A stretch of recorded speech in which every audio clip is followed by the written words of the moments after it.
This is my unboxing and review of aurarum 1.75 natural PLA. As you can see, I go through quite a bit of this stuff, and it's the only filament that I use. To make it clear, right from the beginning, I'm not affiliated with aurarum in any way. This stuff comes out of my pocket.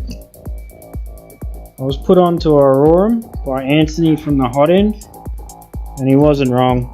This is the best cheap filament you can get when you're ordering in Australia.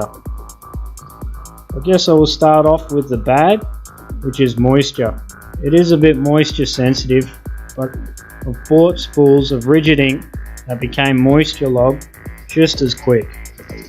I manage my moisture with my filament dry box designed by Richard at home.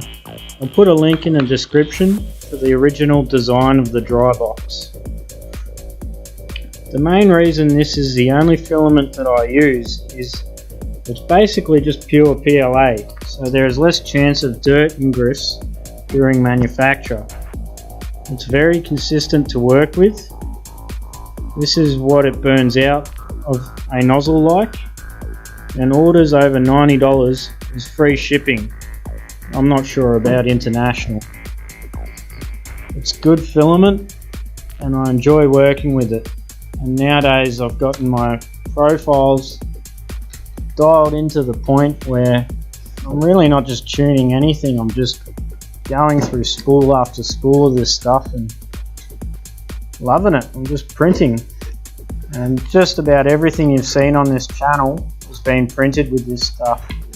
I printed my entire mostly printed CNC with it. My new filament dry box, which will be getting edited and released soon, was completely printed with that.